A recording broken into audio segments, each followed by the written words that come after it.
Janji Sang Putri, karya Selina Shakira Joycelyn. Pengantar. Dongeng merupakan salah satu cerita khayalan yang dapat kita jumpai di berbagai platform. Salah satunya melalui buku cerita seperti yang kalian baca saat ini. Dongeng ini akan mengantarkan kita menuju dunia fantasi yang penuh dengan keajaiban. Menceritakan sebuah dunia khayalan yang dibuat oleh imajinasi sang penulis itu sendiri. Ilustrasi yang ada di dalam dongeng ini dibuat melalui bantuan artificial intelligence, yaitu Leonardo AI dan beberapa aplikasi seperti Pinterest dan Canva, yang memungkinkan kita untuk bereksplorasi lebih jauh dalam imajinasi yang dalam. Dengan dibuatnya dongeng Janji Sang Putri, diharapkan dapat menanamkan benih-benih sifat dasar paramita dalam diri pembaca dan mengetahui sebab akibat dari suatu perbuatan, terutama bagi kalangan anak berusia 10 tahun ke bawah. Biodata penulis. 大家好，我叫林恩琪，我的生日是2010年9月13号。我今年15岁了，上9年级。我在印尼花光金的学校上学。为了我的识字考试，我创作了一个动画故事，叫《公主的承诺》。我喜欢画画，还喜欢玩游戏，希望自己的考试成绩特别好。谢谢。Synopsis. Princess Lola used to be a cheerful girl who loved taking care of her flowers. However, her life changed when she fell ill due to a mysterious disease. As she was about to lose her hope, a fairy named Fiona came to her, offering the cure for her illness as an exchange for her sincerity in taking care of flowers. However, she had to fulfill 3 promises from the fairy that will challenge her faith and patience in encountering them. Janji Sang Putri. Pada suatu hari, di kerajaan Sitopia yang jauh nan megah, hiduplah seorang putri anggun bernama Lola. Kecantikannya bagai rembulan purnama, rambut pirangnya sekilau emas murni, dan matanya sebiru lautan. Setiap hari ia menghiasi kerajaan itu dengan tawa cerahnya dan nyanyian yang dipenuhi dengan keceriaan. Putri Lola juga sangat suka merawat bunga. Setiap hari ia menyiram bunga dengan tulus dan penuh kasih sayang, membuat bunga-bunga di sekitar menari dengan riang. Burung-burung juga ikut berkicau dengan merdu mengikuti suara dari nyanyiannya yang indah. Namun, kebahagiaan itu tak berlangsung lama ketika ia jatuh sakit akan penyakit misterius. Penyakit itu membuat Putri Lola yang dulu suka merawat bunga dan menyanyi, sekarang hanya bisa berbaring di atas ranjang. Bunga-bunga yang selalu menari bermekaran, sekarang tidak semekar dulu. Nyanyian merdu yang selalu membuat isi kerajaan penuh kebahagiaan, sekarang hanya ada kesunyian. Nona, jangan terlalu banyak bergerak, penyakitmu telah memburuk, ucap pelayan pribadi Lola. Aku tidak apa-apa, sungguh, jawab Lola, meski dengan wajah yang lesu. Tidak boleh seperti itu, Nona. Raja dan ratu sangat cemas akan keadaanmu. Mereka sudah mengundang banyak tabib dari seluruh penjuru negeri hanya untuk menyembuhkanmu. Kami juga sangat mengkhawatirkanmu, Nona, ucap pelayan Lola yang lainnya. Bagaimanapun juga, tidak ada yang dapat menyembuhkanku, kan? Sepertinya aku memang sudah ditakdirkan untuk tiada sebentar lagi.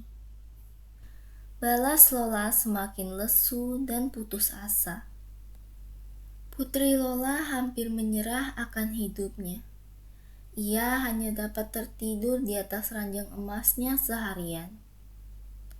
Namun, di bawah cahaya malam purnama, saat Putri Lola sedang beristirahat, seorang peri kecil menyelinap masuk menuju kamarnya.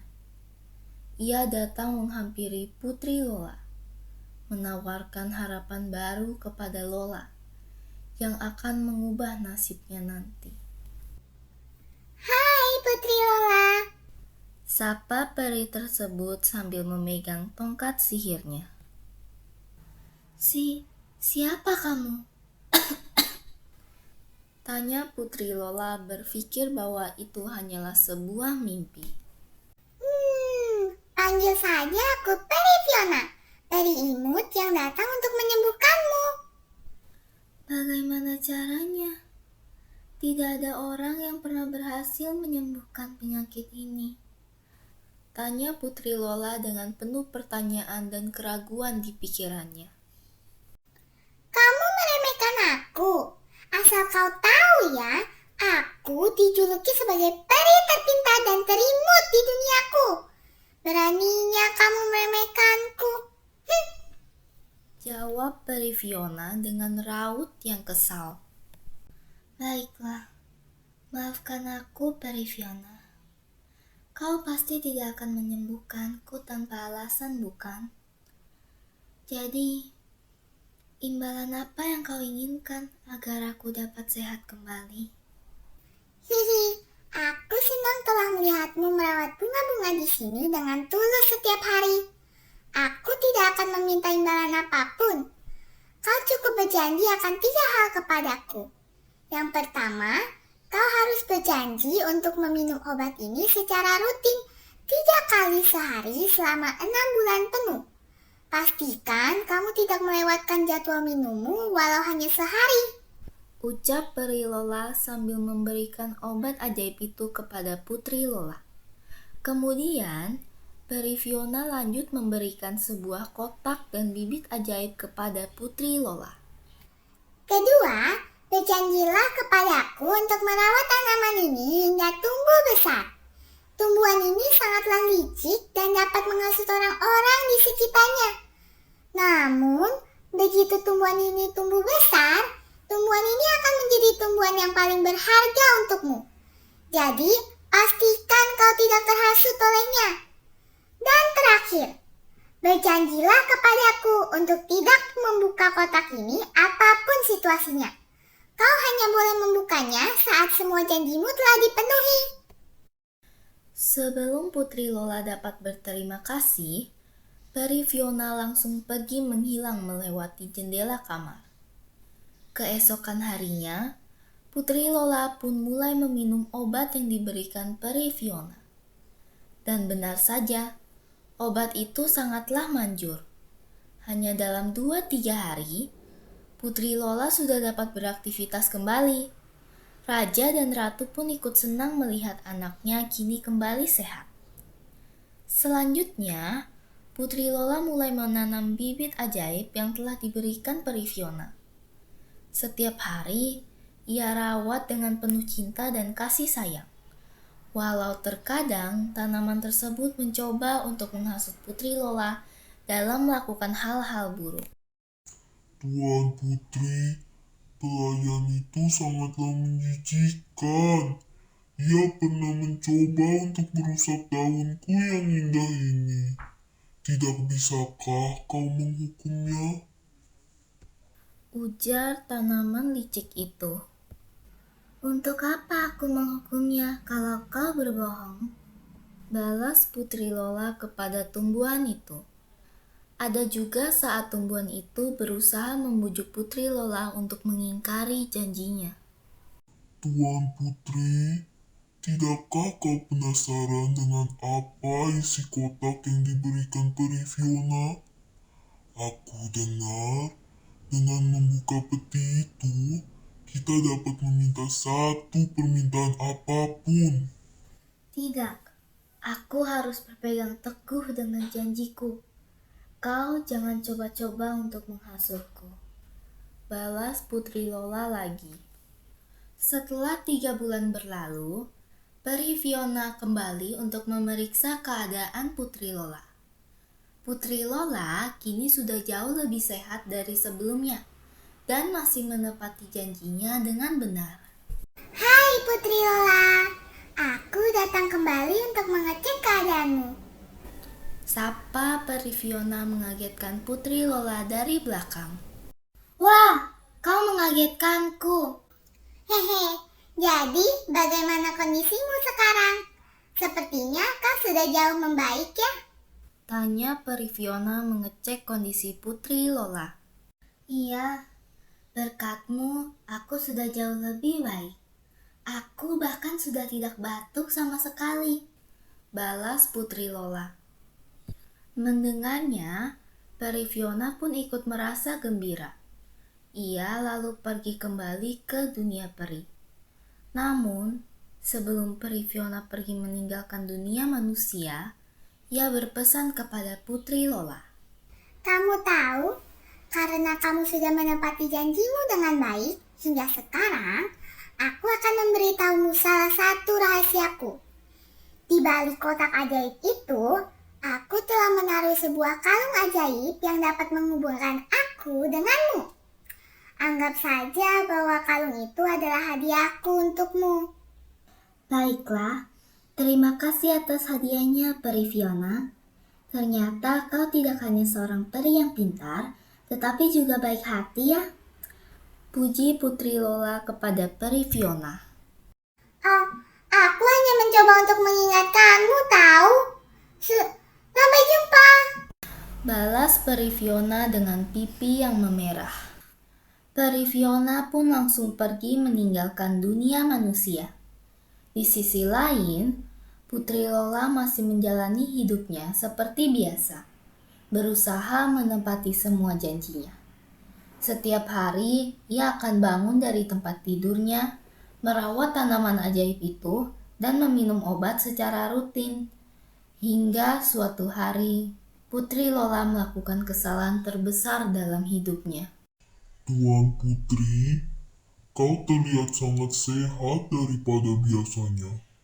Lantas, untuk apa kau masih meminum obat dari Peri Fiona? Menghabiskan 3 bulan lagi untuk meminum obat sangatlah menghabiskan waktu. Lebih baik kau berhenti meminum obat tersebut dan membuangnya saja. Hasut tanaman licik itu. Dengar baik-baik. Aku sudah berjanji kepada Peri Fiona. Aku tidak akan mengingkari janjiku kepadanya, bagaimanapun caranya. Apa kau yakin bahwa Peri Fiona tidak berbohong kepadamu? Lantas, mengapa dia mau membantumu menyembuhkan dirimu?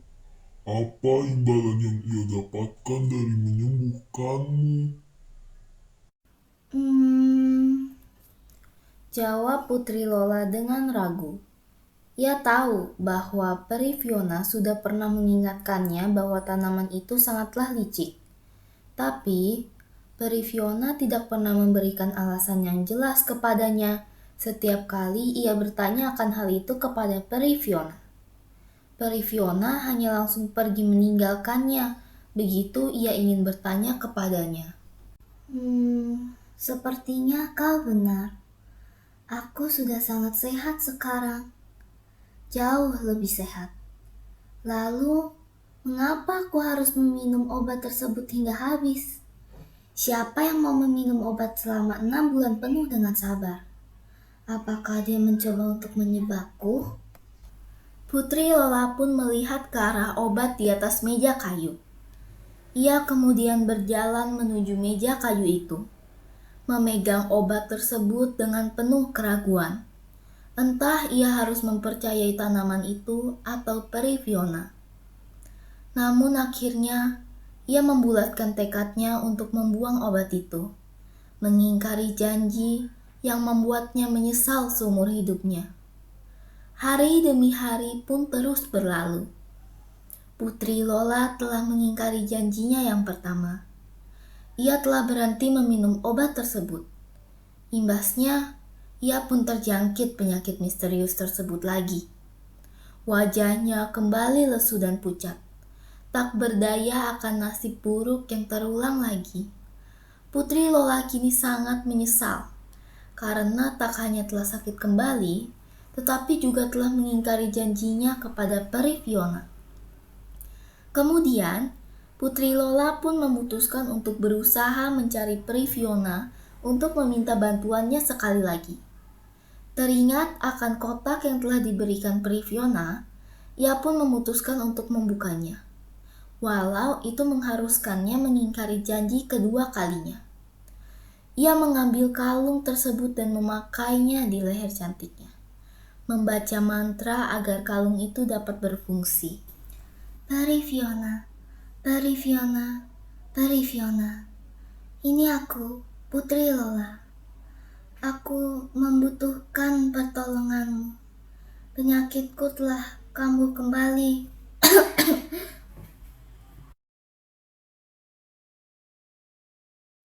Maafkan aku karena telah mengingkari janjiku. Tapi obat yang kau berikan itu telah kubuang. Entah apa yang kupikirkan sehingga memutuskan untuk mendengar perkataan tumbuhan licik itu dan mengingkari janjiku kepadamu. Sekali lagi, aku meminta maaf. Peri Fiona tidak membalas Putri Lola sama sekali. Ia terus menunggu jawaban dari Peri Fiona hari demi hari. Namun, masih belum ada jawaban dari Peri Fiona. Penyakitnya justru semakin memburuk. Usaha Putri Lola semuanya sia-sia. Peri Fiona telah kesal akan janji yang tidak ditepati oleh sang putri. Putri Lola malah lebih mempercayai tumbuhan licik itu dibandingkannya. Padahal, membuat obat ajaib itu memerlukan waktu puluhan tahun atau bahkan ratusan tahun. Membuat obat tersebut sangatlah langka. Itu semua Peri Fiona lakukan hanya karena Putri Lola telah merawat bunga dengan tulus setiap harinya. Ketulusannya pun membuat Peri Fiona ingin sekali membalas budi. Namun itu semua sudah berakhir. Dalam merasa kekecewaannya setelah ia meminta pertolongan yang tidak terjawab oleh Peri Fiona, ia memutuskan untuk mengingkari satu-satunya janji terakhir. Tumbuhan ajaib itu ditinggalkan oleh Putri Lola. Ia sengaja tidak merawatnya selama berhari-hari. Ia menganggap bahwa itu akan menyelesaikan masalahnya. Amarahnya terhadap Peri Fiona akhirnya membuat tumbuhan tersebut pun mati kekeringan. Begitulah akhir kisah Putri Lola yang tragis. Meski telah diberi kesempatan untuk mengubah nasibnya kembali, ia justru menghancurkannya. Ketidaksabaran dan ketidakteguhannya telah mengambil alih dirinya, membuatnya mengingkari janji yang dapat mengubah nasibnya dari kematian menyedihkan. Kini, ia hanya dapat menghabiskan sisa waktunya berbaring di atas kasur, merenungkan atas kesalahan yang telah membuatnya menyesal seumur hidupnya, dan menunggu ajal kematian yang datang kepadanya. Tidak seperti dongeng indah lainnya yang berakhir menikah dengan sesosok pangeran tampan ataupun akhir yang bahagia, Putri Lola justru berakhir dalam penyesalan yang mendalam. Tamat. Illustrations are made with the help of Leonardo AI and Pinterest. Audio is made with the help of BandLab and CapCut. Book layout is made with the help of Canva, Google Doc, and Microsoft Word. Guided by Miss Cucu Kurniasi and made by Selina Sakira Joycelyn. Thank you.